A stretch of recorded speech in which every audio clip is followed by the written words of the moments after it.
Hi boys and girls. My name's Alyssa Meli and I'm the art teacher at Shell Elementary School. For all my Shell boys and girls, hi everybody, it's so good to see you. And I want to welcome all those from other Plano ISD schools that are joining us today. I am here to show you the 5th grade project for the 3rd week of online learning, and that is a weaving that we're going to be doing, and it is in the style of African Kente cloths. So I want you to go ahead and look at the slideshow that is going to be provided for you. We're kind of changing the formats, and we're going to give you some simple little slideshows that you can look at. They also have some video links that you need to be looking at as well to give you a little history on Kente cloths. And then when you're finished with that, come back and join me. You'll also need, well, this is a mixed media. Mixed media projects are when you just find random things, and you're going to need to find some random things to weave with. So I kind of went around my house today and I was looking for stuff, and I found some ads and flyers that come in the mail. I can use that, some newspaper. I do have some colored construction paper. If I want to use some construction paper, you might or you might not have your construction paper with you. I grabbed a little bit of foil. I've got some aluminum foil in the pantry.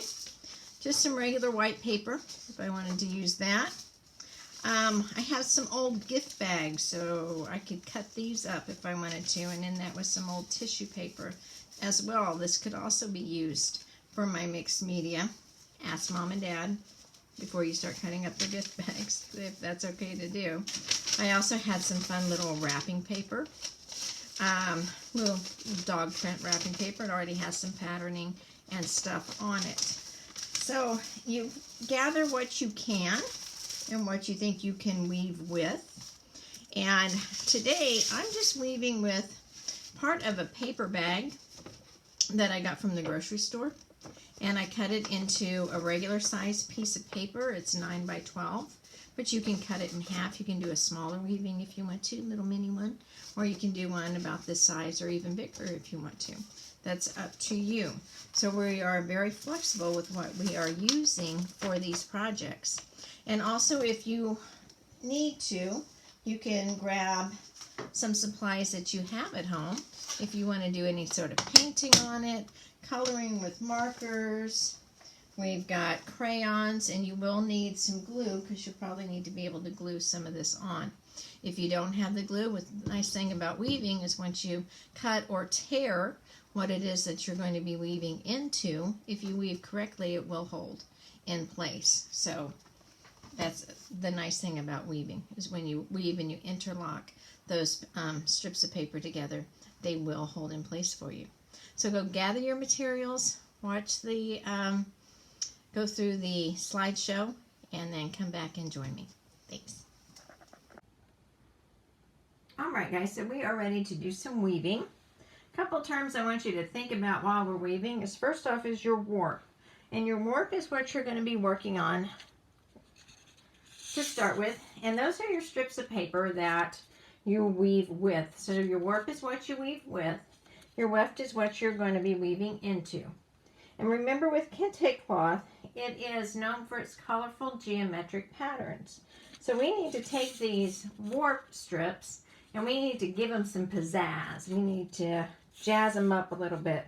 And there's several ways you can do that. You can draw on them, you can paint them, you can color them, or you can add other pieces of paper to them.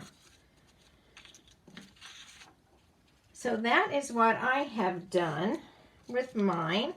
I took that wrapping paper and some of the white paper that I had, and I cut out the little strips, and I added some of the wrapping paper to 4 of my strips.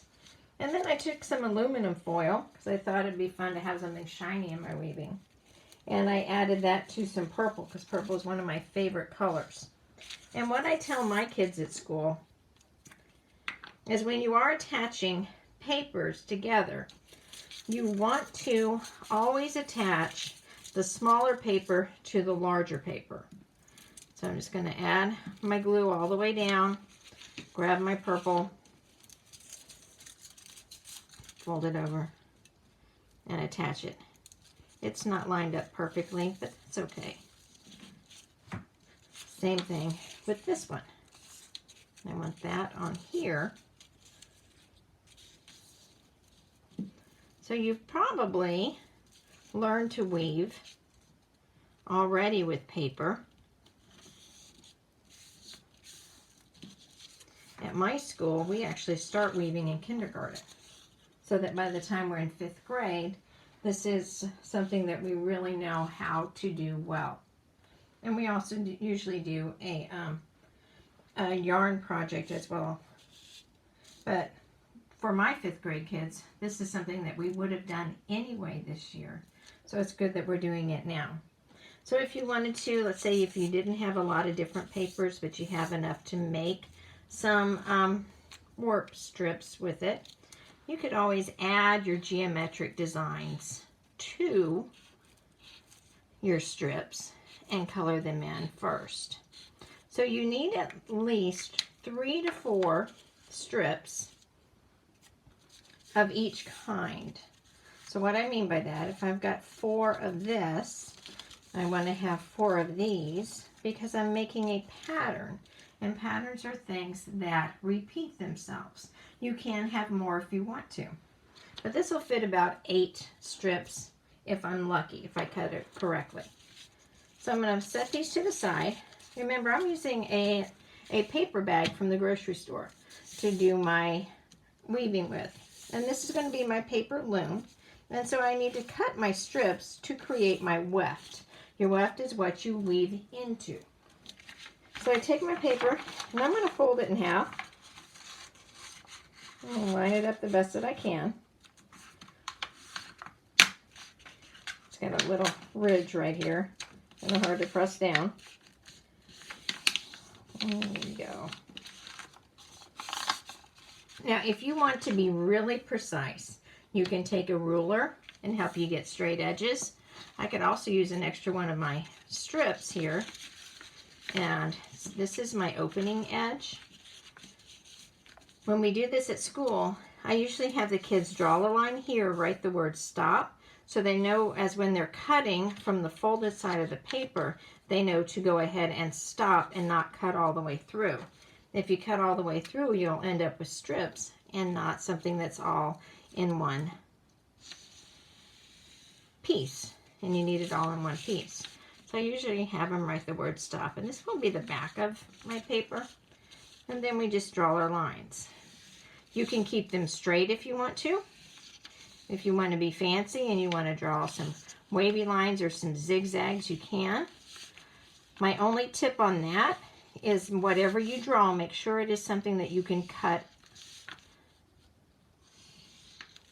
So here I've got this little bitty piece here. I'm not going to worry about cutting that, because that's just a little bit too small, and it'll make my weaving a little bit harder to do. So now I take my scissors and I cut. I'm going to cut fairly quickly, but notice that I am stopping right at that stopping line. This is the folded piece of paper, folded side of my piece of paper. So please make sure that that's what you're starting on. Okay. And I will cut that one. Then I'm going to unfold it. Let's get that little ridge. I'm going to kind of keep that up. I think that's kind of a neat little effect. Something that I was not expecting, but I like it. Part of that whole mixed media thing. So, I'm going to take my first strip. This is my warp strip. And with weaving, weaving is a pattern. Under, over, or over, under. I always like to start over on the first strip. This is your first strip right here. This is where you need to start. I'm going to start over it, under the next one. Over, under, over, under. Push it as far up as you can. Then take the next one. It's a pattern, so I'm changing my strips to my next strip. This one started over. The next one needs to start under. Under, over. Under, over.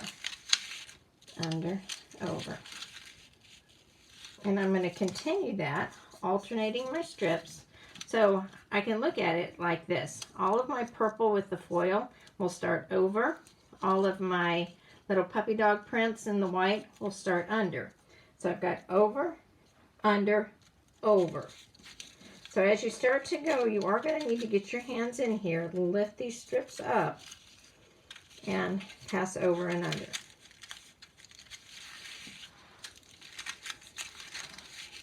So I'm going to continue to do that, and I will be back with you when I have that weaved. Okay, so I've finished weaving everything in. So now I'm ready to just kind of jazz it up and give it a little bit more pizzazz. And I'm also still thinking of bright colors and patterns, just kind of like that Kente cloth. And so I've added some few extra supplies. It took a few minutes, and I took a hole puncher. You don't have to have a hole puncher. Don't worry about it if you don't have one. But I just made some little dots. You can cut some circles out of different kinds of papers. I had some construction paper. I cut out some triangles. This was that tissue paper. I cut some circles out here. Some the weekly ads that came in the mail. I cut those up. And so I'm going to add those in different kinds of patterns. So first I just kind of want to play with it a little bit, see what I want to create. I might want to put some red on, and a pattern reminds me of checkers, like I'm playing a game of checkers. I'm thinking of my patterns. Maybe I want a little bit of yellow. I could put a couple dots in here somehow. And so you'll just go through and create some fun patterning with extra materials that you have. You can draw on it, you can paint on it, you can do all kinds of fun things with it. And you're just going to finish up and create your own pattern and your own Kente inspired weaving by adding some geometric patterns and shapes. So have fun creating your weaving, and we're looking forward to seeing what you come up with. Once you're done, take a picture and upload it to your Art Google Classroom. Have a great time making your Kente inspired cloth.